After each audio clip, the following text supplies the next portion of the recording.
Indian രാഷ്ട്രീയത്തിലെ ദുരന്ത നായകനാണ് രാജീവ് ഗാന്ധി. നെഹ്റുവിന്റെ ചെറുമകനും ഇന്ദിരാഗാന്ധിയുടെ മകനുമായ രാജീവ് ഒരു പൈലറ്റായി ഒതുങ്ങിക്കൂടാൻ ശ്രമിച്ചു. പക്ഷേ വിധിവിഹിതം അതായിരുന്നില്ല. രാഷ്ട്രീയക്കാരനാകാൻ ആഗ്രഹിക്കാതിരുന്നിട്ടും ഇന്ത്യയുടെ പ്രധാനമന്ത്രിയായി. സിഖ് തീവ്രവാദത്തിന് ഇരയായി കൊല്ലപ്പെട്ട അമ്മയുടെ മൃതദേഹം ആശുപത്രിയിൽ കിടക്കുമ്പോഴാണ് രാജീവ് പ്രധാനമന്ത്രിയായി സത്യപ്രതിജ്ഞ ചെയ്യുന്നത്. പിന്നീട് നടന്ന തെരഞ്ഞെടുപ്പിൽ ചരിത്രത്തിലെ ഏറ്റവും വലിയ ഭൂരിപക്ഷത്തോടെ കോൺഗ്രസിനെ അധികാരത്തിൽ നിലനിർത്തി. ടെക്നോളജി വിപ്ലവത്തിലൂടെ ഇന്ത്യയെ 21ാം നൂറ്റാണ്ടിലേക്ക് അദ്ദേഹം നയിച്ചു. പഞ്ചായത്തി രാജ് ഭരണഘടനാ ഭേദഗതിയിലൂടെ അധികാര വികേന്ദ്രീകരണം നടപ്പാക്കി. എന്നാൽ ഭരണരംഗത്തെ പരിചയക്കുറവ് അദ്ദേഹത്തിന് വിനയായി. ബോഫോഴ്സ് അഴിമതി ആരോപണത്തിൽ അദ്ദേഹം കാലിടർ വീണു. ഒരു തിരിച്ചുവരവിന് ശ്രമിക്കുമ്പോഴാണ് ദുരന്തം ആഞ്ഞടിച്ചത്. 1991 മെയ് 21 ചെന്നൈക്ക് സമീപം ശ്രീപെരുമ്പുദൂരിൽ തെരഞ്ഞെടുപ്പ് പ്രചാരണത്തിനിടെ മനുഷ്യ ബോംബ് പൊട്ടി രാജീവ് ഗാന്ധി കൊല്ലപ്പെട്ടു. ഇന്ത്യ ഞെട്ടിത്തരിച്ചു. ലോകം നടുങ്ങി. VP സിംഗ്, ചന്ദ്രശേഖർ സർക്കാരുകളുടെ പതനത്തെ തുടർന്ന് 1991 നടന്ന തെരഞ്ഞെടുപ്പ് രാജ്യത്തെ സംബന്ധിച്ച് നിർണായകമായിരുന്നു.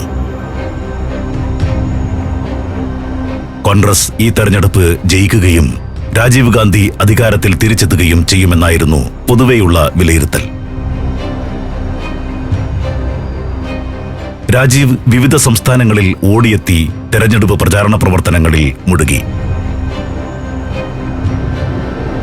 മെയ് 21 ആന്ധ്രയിലും തമിഴ്നാട്ടിലും രാജീവിന്റെ പ്രചാരണ പരിപാടികൾ ഉണ്ടായിരുന്നു. ആന്ധ്രയിൽ വിശാഖപട്ടണത്തെ പരിപാടി കഴിഞ്ഞ് ചെന്നൈയിലെത്തിയപ്പോൾ വൈകി.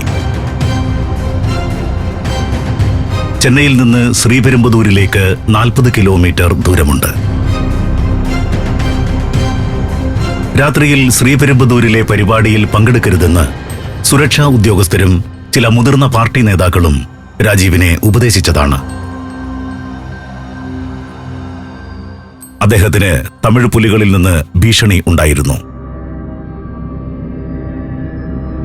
എന്നാൽ പരിപാടിയിൽ പങ്കെടുക്കണമെന്ന് ചില കോൺഗ്രസ് നേതാക്കൾ നിർബന്ധിച്ചു.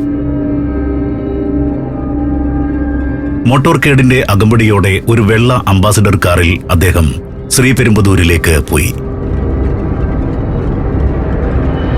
ശ്രീപെരുമ്പുദൂരിൽ എത്തിയ രാജീവ് കാറിൽ നിന്നിറങ്ങി വേദിയിലേക്ക് നടന്നു.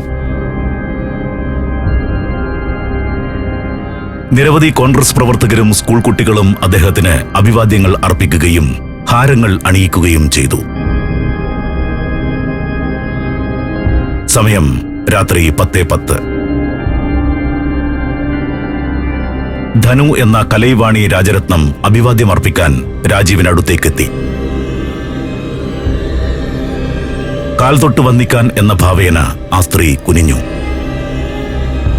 വസ്ത്രത്തിനടിയിൽ ഒളിപ്പിച്ചു വെച്ചിരുന്ന ബെൽറ്റ് ബോംബിന്റെ സ്വിച്ചിൽ വിരലമർത്തി. ഉഗ്രശബ്ദത്തോടെ വൻ സ്ഫോടനം നടന്നു. രാജീവ് ഗാന്ധിയുടെ ശരീരം ചിന്നിച്ചിതറി.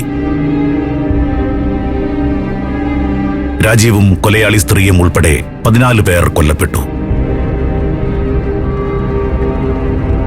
43 പേർക്ക് ഗുരുതരമായി പരിക്കേറ്റു. DR കാർത്തികേയന്റെ നേതൃത്വത്തിലുള്ള പ്രത്യേക അന്വേഷണ സംഘം മെയ് 22 കേസ് അന്വേഷണം ഏറ്റെടുക്കുമ്പോൾ വധത്തിന് പിന്നിൽ ആരെന്നതിന് കൃത്യമായ സൂചനകൾ ഉണ്ടായിരുന്നില്ല. രാജീവിന് നേരെ തമിഴ് പുലികളുടെ ഭീഷണി ഉണ്ടായിരുന്നതിനാൽ അവർ പ്രധാനമായും സംശയിക്കപ്പെട്ടു. സംഭവസ്ഥലത്ത് നിന്ന് ഒരു ക്യാമറ കണ്ടുകിട്ടിയിരുന്നു. സ്ഫോടനത്തിൽ കൊല്ലപ്പെട്ട ഹരിബാബു എന്ന ഫോട്ടോഗ്രാഫറുടേതായിരുന്നു ക്യാമറ. സ്ഫോടനം നടന്ന സമയം വരെയുള്ള പല ദൃശ്യങ്ങളും അതിലുണ്ടായിരുന്നു. സ്ഫോടനത്തിൽ പരിക്കേറ്റ് മദ്രാസ് ജനറൽ ആശുപത്രിയിൽ ചികിത്സയിൽ കഴിയുന്നവരിൽ നിന്ന് പ്രത്യേക അന്വേഷണ സംഘം തെളിവുകൾ ശേഖരിച്ചു. ശ്രീപെരുമ്പതൂരിൽ സ്ഫോടന സമയത്ത് ഡ്യൂട്ടിയിലുണ്ടായിരുന്ന വനിതാ സബ് ഇൻസ്പെക്ടർ അനസൂയ കുമാരി ആയിരുന്നു അതിലൊരാൾ. VIP പ്രവേശന കവാടത്തിന് സമീപം ധനുവും ഫോട്ടോഗ്രാഫർ ഹരിബാബുവും വളരെ നേരത്തെ എത്തി നിൽക്കുന്നത് അനസൂയ കുമാരിയുടെ ശ്രദ്ധയിൽപ്പെട്ടിരുന്നു. രാജീവ് വരാൻ വളരെ വൈകുമെന്ന് പറഞ്ഞ് ഈ വനിതാ SI അവർ രണ്ടുപേരെയും അവിടെ നിന്ന് മാറ്റിയതാണ്. രാത്രി 10-ന് ശേഷം രാജീവ് വന്നപ്പോൾ വീണ്ടും ധനു അവിടെ നിൽക്കുന്നത് കണ്ടു. ധനു രാജീവിന് സമീപമെത്താൻ ശ്രമിച്ചപ്പോൾ അനസൂയ കുമാരി തടഞ്ഞു. എന്നാൽ അവരെ തടയേണ്ടെന്ന് രാജീവ് പറഞ്ഞപ്പോൾ അനസൂയ കുമാരി അവിടെ നിന്ന് മാറിപ്പോയി. അതുകൊണ്ട് ജീവൻ രക്ഷപ്പെട്ടു. ഹരിബാബുവിന്റെ ക്യാമറയിൽ നിന്ന് ലഭിച്ച ഫോട്ടോകളിൽ നിന്ന് ധനുവിനെ അനസൂയ കുമാരി തിരിച്ചറിഞ്ഞു. പിറ്റേന്ന് പ്രത്യേക അന്വേഷണ സംഘം സംഭവസ്ഥലം സന്ദർശിച്ചു. ധനുവിന്റെ വസ്ത്രത്തിന്റെയും ബെൽറ്റ് ബോംബിന്റെയും മാംസത്തിന്റെയും അവശിഷ്ടങ്ങൾ അവിടെ നിന്ന് കണ്ടെത്തി. മെയ് 25-ന് വേദാരണ്യത്ത് വെച്ച് ശങ്കർ എന്ന LTTE പ്രവർത്തകനെ അറസ്റ്റ് ചെയ്തത് അന്വേഷണത്തിൽ വഴിത്തിരിവായി. ഇന്ത്യയിൽ കഴിയുന്ന വരദരാജ പെരുമാൾ എന്ന ലങ്കൻ തമിഴ് നേതാവിനെ വധിക്കാൻ LTTE എന്ന തമിഴ് പുലികളുടെ തലവൻ വേലുപ്പിള്ള പ്രഭാകരൻ തന്നെ അയച്ചതാണെന്ന് ചോദ്യം ചെയ്യലിൽ അയാൾ സമ്മതിച്ചു. തുടർന്ന് നിരവധി LTTE പ്രവർത്തകരും അനുഭാവികളും കസ്റ്റഡിയിൽ എടുക്കപ്പെട്ടു. അതിലൊരാളിൽ നിന്ന് ലഭിച്ച നോട്ട്ബുക്കിൽ നളിനി, മുരുകൻ എന്ന 2 പേരുടെ ഫോൺ നമ്പറുകൾ ഉണ്ടായിരുന്നു. ഇതിനിടെ ഹരിബാബുവിന്റെ ക്യാമറയ്ക്ക് വേണ്ടി ശുഭസുന്ദരം, രവിശങ്കരൻ എന്ന 2 പേർ അന്വേഷിക്കുന്ന വിവരം പ്രത്യേക അന്വേഷണ സംഘത്തിന് ലഭിച്ചു. ഇവർ 2 പേരും നിരീക്ഷണത്തിലായി. രവിശങ്കരന്റെ ഫോട്ടോ ആൽബം പിടിച്ചെടുത്ത് പരിശോധിച്ചപ്പോൾ അതിൽ നളിനി മറ്റു ചിലരുടെ കൂടെ നിൽക്കുന്ന ചിത്രമുണ്ടായിരുന്നു. നളിനിയുടെ സഹോദരൻ ഭാഗ്യനാഥനെ കസ്റ്റഡിയിലെടുത്തു.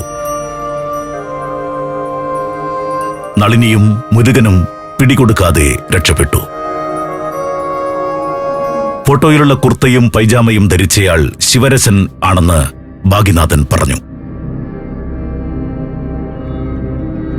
കൂടുതൽ ചോദ്യം ചെയ്യലിൽ ശിവരസൻ, അയാളുടെ കൂട്ടാളി ശുഭ എന്നിവരെക്കുറിച്ചുള്ള കൂടുതൽ വിവരങ്ങൾ ലഭിച്ചു. നളിനിയും മുരുകനും തിരുപ്പതി മലയ്ക്കാണ് പോയത്. നളിനിയുടെ ചിത്രം പോലീസ് എല്ലായിടത്തും പ്രദർശിപ്പിച്ച വിവരമറിഞ്ഞ് അവർ കൂടുതൽ സുരക്ഷിതമായ സ്ഥലമെന്ന് കരുതി ചെന്നൈയിലേക്ക് മടങ്ങി. ചെന്നൈയിലെത്തിയ ഇവർ ചെന്നു കയറിയത് പോലീസിന്റെ വലയിലേക്കാണ്. ഇവരെ വിശദമായി ചോദ്യം ചെയ്തപ്പോൾ വധഗൂഢാലോചനയുടെ ചുരുളുകൾ പലതും അഴിഞ്ഞു. രാജീവ് വധത്തിന് പിന്നിൽ വേലുപ്പിള്ള പ്രഭാകരനാണെന്ന് വ്യക്തമായി. പ്രഭാകരൻ നേരിട്ട് തനിക്ക് ഉത്തരവ് നൽകിയിരുന്നതായി മുരുകൻ പറഞ്ഞു. മുരുകന്റെയും നളിനിയുടെയും മൊഴികളുടെ അടിസ്ഥാനത്തിൽ അറിവ് എന്ന പേരറിവാളൻ, റോബർട്ട് പയസ് എന്നിവർ അറസ്റ്റിലായി. ശിവരസനും ശുഭയും ബാംഗ്ലൂരിലേക്ക് കടന്നിരുന്നു. രഹസ്യവിവരം ലഭിച്ചതിനെ തുടർന്ന് ഇവരെ പിടികൂടാൻ NSG സംഘം ബാംഗ്ലൂരിലെത്തി.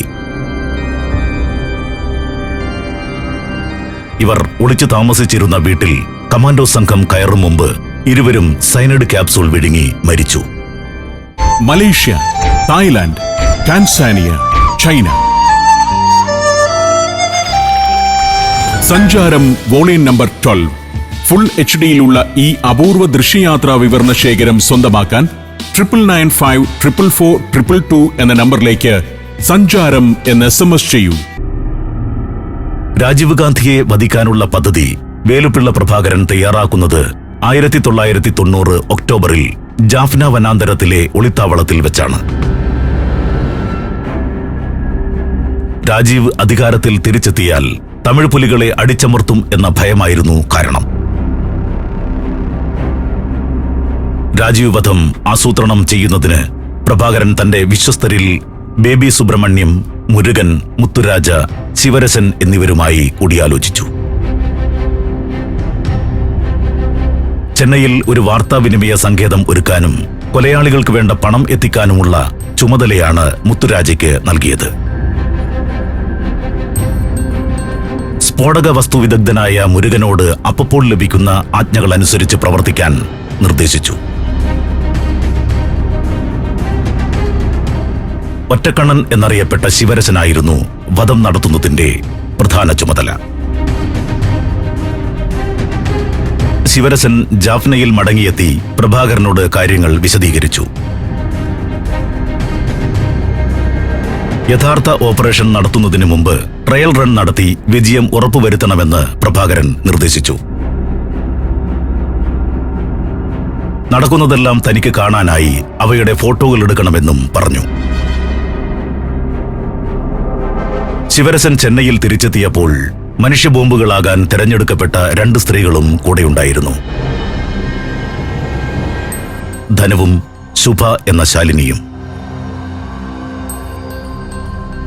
വളരെ ചെറുപ്പത്തിൽ തന്നെ LTTE-യിലേക്ക് ചേർന്ന ധനു തമിഴ് പുലികളുടെ ചാവേർ സംഘമായ ബ്ലാക്ക് ടൈഗേഴ്സിൽ അംഗമായി. ധനുവിന്റെ പിതാവ് രാജരത്നം LTTE രൂപീകരിക്കാൻ വേലുപ്പിള്ള പ്രഭാകരനൊപ്പം പ്രവർത്തിച്ചവരിൽ ഒരാളാണ്. ധനുവിന്റെ സഹോദരനും LTTE പ്രവർത്തകനായിരുന്നു. ബോംബ് നിർമ്മിക്കാൻ വേണ്ട RDX തമിഴ്നാട്ടിൽ നിന്ന് സംഘടിപ്പിക്കാൻ എളുപ്പമായിരുന്നു. ഒരു ബെൽറ്റിൽ 6 ഗ്രനേഡുകൾ ഘടിപ്പിച്ച സവിശേഷമായ ഒരു ബോംബ് തയ്യാറാക്കി. 1 കിലോഗ്രാം ഭാരമുള്ള ആ ബോംബ് പിടിപ്പിക്കാൻ പറ്റിയ ഒരു മേൽക്കുപ്പായം നീല ഡെനിം തുണിയിൽ തുന്നിയെടുപ്പിച്ചു.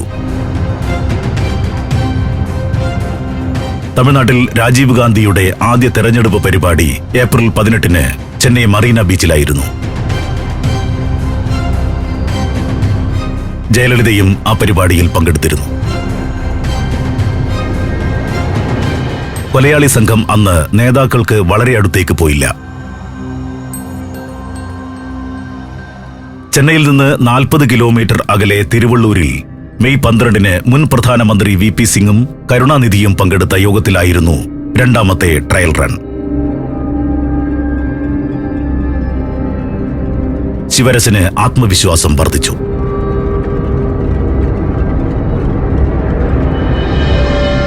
മെയ് 21-ന് ശ്രീ പെരുമ്പതൂരിൽ നടക്കുന്ന യോഗത്തിൽ വെച്ച് രാജീവ് ഗാന്ധിയെ വധിക്കാൻ അന്തിമ തീരുമാനമായി. മെയ് 21-ന് വൈകുന്നേരം നളിനിയും ശുഭയും ധനുവും ശിവരസനും വീട്ടിൽ നിന്നിറങ്ങി. അവരും ഹരിബാബുവും രാത്രി 8-ഓടെ ശ്രീ പെരുമ്പതൂരിലെത്തി. ശുഭയും നളിനിയും കാണികൾക്കൊപ്പം ഇരുന്നു. ശിവരസൻ വേദിക്ക് സമീപം നിന്നു. ഒരു തോക്കും അയാളുടെ കൈവശമുണ്ടായിരുന്നു. ബോംബാക്രമണം പരാജയപ്പെട്ടാൽ രാജീവിനെ വെടിവെക്കാനായിരുന്നു തീരുമാനം. ടാഡ എന്ന ഭീകരവിരുദ്ധ നിയമപ്രകാരമാണ് രാജീവ് വധക്കേസിൽ വിചാരണ നടന്നത്. പ്രതിപട്ടികയിലുണ്ടായിരുന്ന 26 പേർക്കും ടാഡ കോടതി വധശിക്ഷ വിധിച്ചു. പ്രതികൾ സുപ്രീം കോടതിയിൽ പോയി. സുപ്രീം കോടതി നളിനി, മുരുകൻ, ശാന്തൻ, പേരറിവാളൻ എന്നിവരുടെ വധശിക്ഷ ശരിവെക്കുകയും മറ്റുള്ളവരുടെ ശിക്ഷ കഠിന തടവായി മാറ്റുകയും ചെയ്തു. നളിനി ജയിലിൽ വെച്ച് ഒരു പെൺകുഞ്ഞിനെ പ്രസവിച്ചു. രാജീവ് ഗാന്ധിയുടെ വിധവ സോണിയാഗാന്ധിയുടെ ദയാഹർജിയെ തുടർന്ന് നളിനിയുടെ വധശിക്ഷ 2000 ജീവപര്യന്തമായി ഇളവ് ചെയ്തു. മുരുകൻ, ശാന്തൻ, പേരറിവാളൻ എന്നിവർ നൽകിയ ദയാഹർജി രാഷ്ട്രപതി നിരാകരിച്ചു. എന്നാൽ ഇവരുടെ വധശിക്ഷ നടപ്പാക്കുന്നത് മദ്രാസ് ഹൈക്കോടതി സ്റ്റേ ചെയ്തു. രാജീവ് വധത്തിൽ വധശിക്ഷയ്ക്ക് വിധിക്കപ്പെട്ടവരും ജയിൽ ശിക്ഷ അനുഭവിച്ചുകൊണ്ടിരിക്കുന്നവരുമായ എല്ലാ പ്രതികളെയും വിട്ടയക്കണമെന്ന് തമിഴ്നാട് ഗവൺമെന്റ് 2016 മാർച്ചിൽ ശുപാർശ ചെയ്തു. 30 വർഷം തടവ് അനുഭവിച്ച പേരറിവാളനെ ജയിൽ മോചിതനാക്കാൻ 2022 മെയ് 18 സുപ്രീം കോടതി ഉത്തരവിട്ടു. ജയിലിൽ കഴിഞ്ഞിരുന്ന നളിനി, മുരുകൻ, ശാന്തൻ, റോബർട്ട് പയസ്, ജയകുമാരൻ, രവിചന്ദ്രൻ എന്നീ പ്രതികളെ മോചിപ്പിക്കാൻ 2022 നവംബറിൽ സുപ്രീം കോടതി ഉത്തരവായി. രാജീവ് വധത്തിന് പിന്നിൽ തമിഴ് പുലികൾ മാത്രമാണോ ഉണ്ടായിരുന്നത്? രാജീവ് വധത്തെക്കുറിച്ച് അന്വേഷിക്കാൻ നിയോഗിക്കപ്പെട്ട ഡൽഹി ഹൈക്കോടതി മുൻ ചീഫ് ജസ്റ്റിസ് MC ജെയിൻ അധ്യക്ഷനായുള്ള കമ്മീഷന്റെ കണ്ടെത്തലുകൾ വിപുലമായ ഗൂഢാലോചനകളിലേക്ക് വെളിച്ചം വീശുന്നതാണ്. രാജീവ് വധത്തിലെ ചില തെളിവുകൾ നശിപ്പിക്കാനും ചില വിവരങ്ങൾ മറച്ചുവെക്കാനും അന്വേഷണം വൈകിപ്പിക്കാനും വിവാദ സന്യാസി ചന്ദ്രസ്വാമിയുടെ സംശയകരമായ റോൾ റിപ്പോർട്ടിൽ പരാമർശിക്കുന്നു.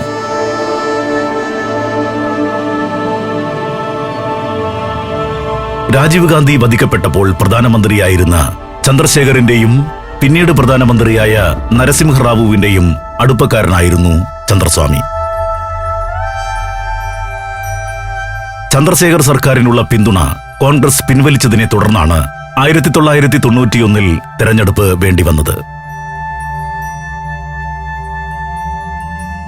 രാജീവ് ഗാന്ധിയുടെ സുരക്ഷാ ഏർപ്പാടുകൾ സംബന്ധിച്ചും ഇന്റലിജൻസ് മുന്നറിയിപ്പുകൾ സംബന്ധിച്ചുമുള്ള രേഖകൾ ജെയിൻ കമ്മീഷന് കൈമാറാൻ നരസിംഹറാവു സർക്കാർ മടികാണിച്ചു. രാജീവ് വധത്തിന് ചന്ദ്രസ്വാമി പണം നൽകിയെന്ന് കുറ്റാരോപിതരിൽ ഒരാളായ രംഗനാഥ് മൊഴി നൽകി. പക്ഷേ ഈ ആരോപണം സ്ഥിരീകരിക്കാൻ ആവശ്യമായ തെളിവുകളൊന്നും ലഭിച്ചില്ല. നരസിംഹറാവു പ്രധാനമന്ത്രി പദം ഒഴിഞ്ഞ ശേഷം സോണിയാഗാന്ധിയും കോൺഗ്രസ് പാർട്ടിയും അദ്ദേഹത്തെ തീർത്തും അവഗണിച്ചു എന്നതൊരു വസ്തുതയാണ്. രാജീവിനെ വധിക്കാൻ തമിഴ് പുലികൾക്ക് പിന്നിൽ ചരട് വലിച്ചത് അമേരിക്കൻ ചാരസംഘടനയായ CIA ആണെന്ന ആരോപണവും ഉയർന്നിരുന്നു. എന്നാൽ അന്വേഷണങ്ങളിൽ ഇത് സ്ഥിരീകരിക്കപ്പെടുകയോ തെളിവുകൾ ലഭിക്കുകയോ ചെയ്തിട്ടില്ല.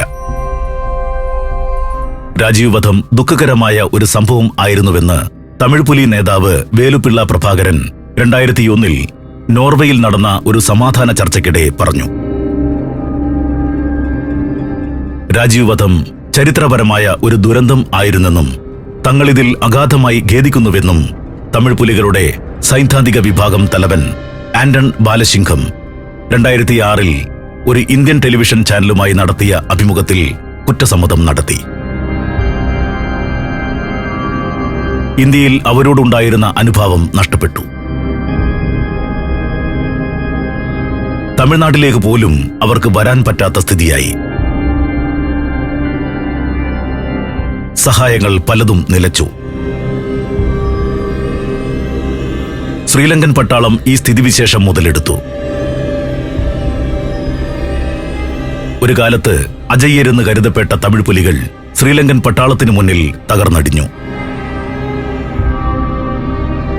വേലുപ്പിള്ള പ്രഭാകരനും കുടുംബാംഗങ്ങളും കൊല്ലപ്പെട്ടു. തമിഴ് ഈഴം വീണ്ടുമൊരു പാഴ്ക്കിനാവായി മാറി.